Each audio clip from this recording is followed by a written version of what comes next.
Welcome to the best sounding drag race ever. That is an Audi RS3, and it contains the last remaining production 5-cylinder engine in the world, I think. And this is an Audi 200, which contains a version of the first ever production gasoline 5-cylinder engine. And that one is completely stopped, of course.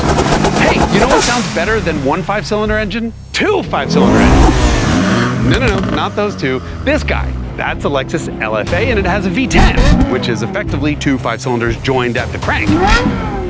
Know what sounds even better than a V10? A V20, which doesn't exist. So, we did the next best thing and we brought a Carrera GT.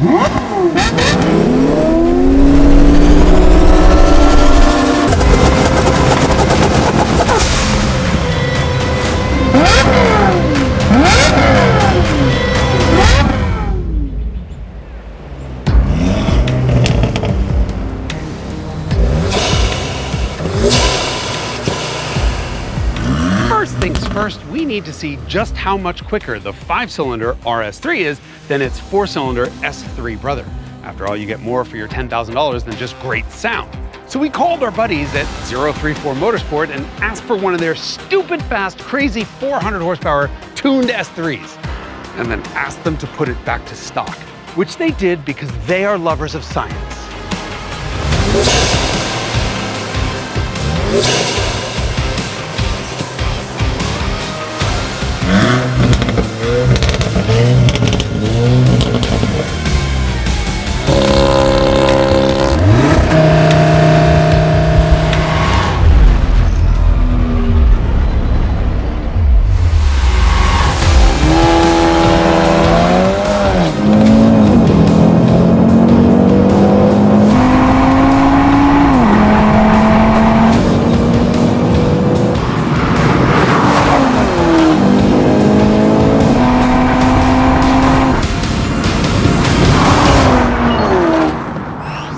No surprise here, 401 horsepower versus 306 in the same car means the RS3 is quicker. It gets to the quarter mile almost 12 car lengths ahead of the 4-cylinder, and to 60 miles an hour a full second sooner than the S3. Not that the S3 is a slouch. It runs the quarter in the same time as another car that sounds amazing. And has 166 more horsepower. That V8-powered Lexus IS500. But enough with the 4 and 8-cylinder cars, because today we're here for the Cinco, because it's Cinco de Reso. Uno, dos, tres, cuatro, five. Look, Audi put itself on the enthusiast map with 4-wheel drive and a turbo 5-cylinder 40 years ago with the original Sport Quattro. That engine wound up here in one of its final forms.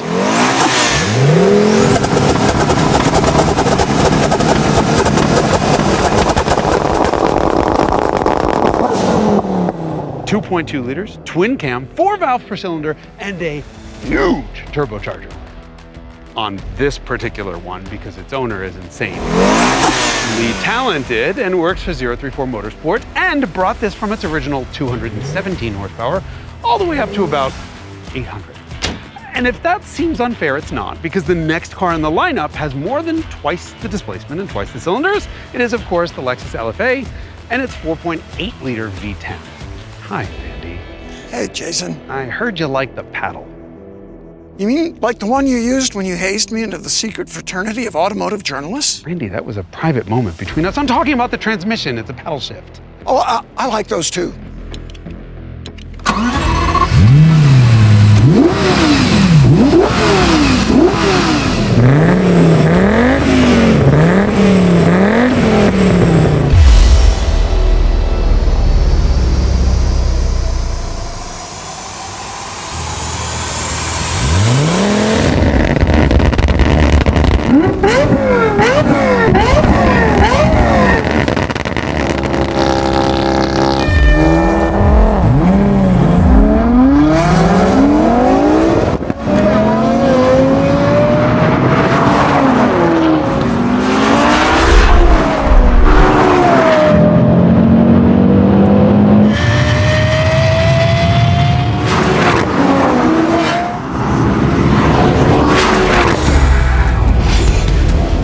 Are you kidding me?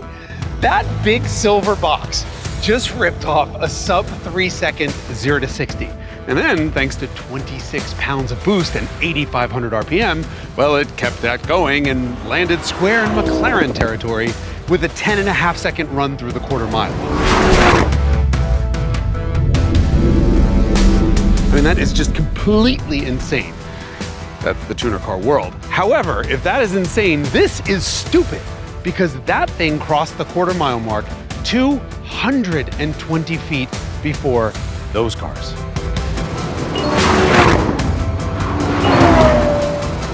In our bizarre little world, an entry-level 5-passenger Audi sedan just kept up with a carbon-tubbed Lexus LFA, despite it having 152 fewer horsepower. And by the way, they weigh about the same. So of course it all comes down to the launch. The Audi has all-wheel drive and aggressive launch control. And so by 60 miles an hour, it already has a 0.4 of a second advantage.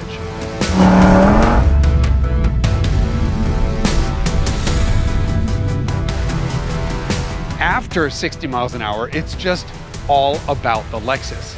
The LFA accelerates from 60 to 100 miles an hour 1 full second sooner than the RS3 does. That, despite its single clutch automated manual having to interrupt power every single time it shifts. That has some serious firepower.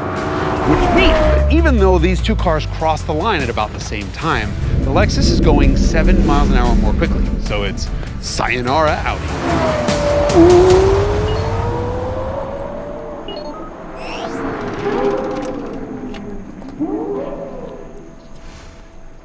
I know this is a drag race program, but we do have to talk about sound, because 5-cylinder engines sound unlike any other configuration. A running 5-cylinder produces a perfect fifth, which is a musical interval that forms the basis for all the harmonies that we love in music. Run 2 5-cylinders at exactly the same time, like in a V10, and you get a perfect 10 on top of that, which is that screaming exhaust note that we love. The Porsche Carrera GT and Lexus LFA are 2 of the best sounding engines ever produced. People are fighting for eons about which one actually sounds better. Well, you know what?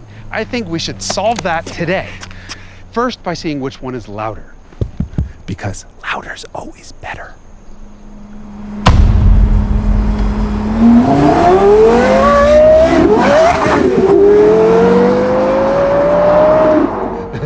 $108.8. Not quiet. Nope. All right, LFA next.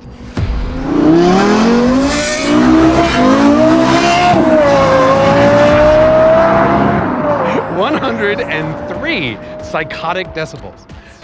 Now we need to go drag race them, for the sole purpose that you guys can hear them inside and out. You got a really tough job today. Sorry.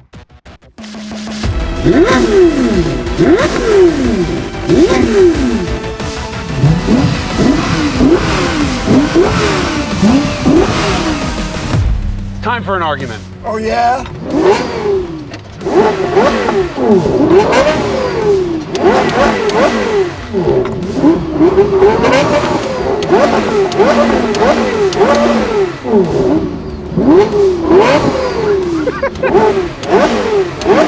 Whoa, that was a good one. Here's the problem. We're doing like the Italian thing, and these are not Italian cars. So we should settle this the old-fashioned way. Quarter mile, baby.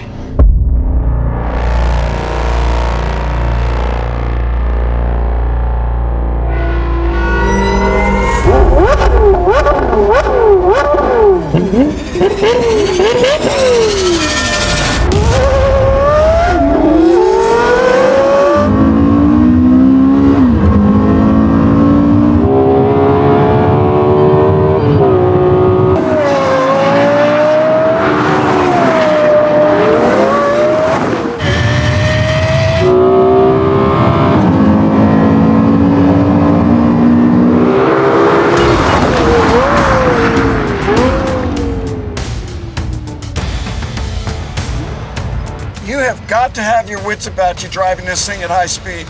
Got to be careful with the steering.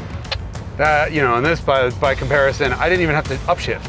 It just upshifts automatically at 9,500. Totally night and day. Completely different experience in the Carrera GT. The Carrera GT wins by a significant margin. 0.6 of a second and 8 miles an hour. Surprised? Well, you shouldn't be. It has 52 more horsepower, 81 more pound-feet of torque, and weighs a whopping 437 pounds less. Outside, I think the cars are both like 9 in terms of like sound, but inside, that's a 5 and this is a 9. Is that a yen exchange rate you're working on there? Because I don't agree with that. The thing is, inside that, all the intake noise is guttural. It's just, "Grrr," and inside this is like 3 octaves higher. It's, Yeah, I'm sorry, this is better.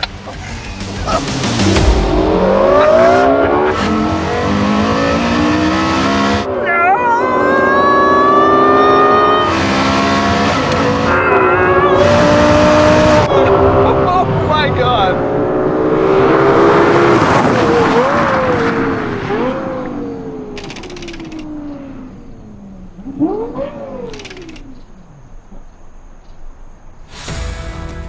At the risk of stating the obvious, fast cars are fun, but fast cars that sound amazing are even better. And I hereby decree the Lexus LFA to be the best sounding production car of all time. That is just stupid. And now we know the Audi RS3 is about as quick as the best sounding production car of all time. But the most important lesson is that there is no better eargasm than a perfect fifth.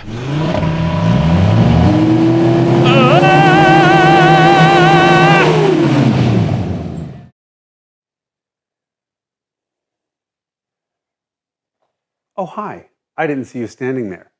But since you're there, let me ask you a question. Do you know about Ask Hagerty? That's a service that we offer to Hagerty Drivers Club members where you can call in and ask anything. It's also the only way. Hold on, there's a caller right now. Thank you for calling Ask Hagerty. This is Jason. How can I help you? The red line on that engine is 7,200 RPM. You're welcome. As I was saying, the Hagerty Drivers Club is the only way that you can get our award-winning Drivers Club. Hold on one second. Thank you for calling Ask Hagerty. This is Jason. How can I help you? Yes, a very strange tire size indeed. 205 55 15. You're welcome, Mom. See you for dinner? Okay, love you. Bye. Anyway, as I was saying, that's how you get the magazine. Hold on one second. And there's a Thank you for calling Ask Hagerty. This is Jason. How can I help you? Ew. No, not ask anything. It's the only way for you to get the magazine and stuff. So there's, oh my God, there's a link that's above here somewhere floating on the thing you can click on, and I get credit for it. It's probably in the description too. Hold on. Thank you for calling Ask Hagerty. Please hold. Thank you for calling Ask Hagerty. Please hold. Thank you for calling Ask Hagerty. Please hold. Hello, and thank you for calling Hagerty and Ask Hagerty and Hagerty Drivers Club. If you know your party's extension, please dial it after the tone. Para continuar en español, oprime el ocho. Anyway, there's also other cool stuff for HDC membership, including free advertising in our classified ads and, yeah, I'm sorry. Thank you for holding. How can I help you? Yeah, I'm single. Call me on my personal line after, yeah, filming right now. Thanks, bye. Thank you for holding. Fired. You're fired.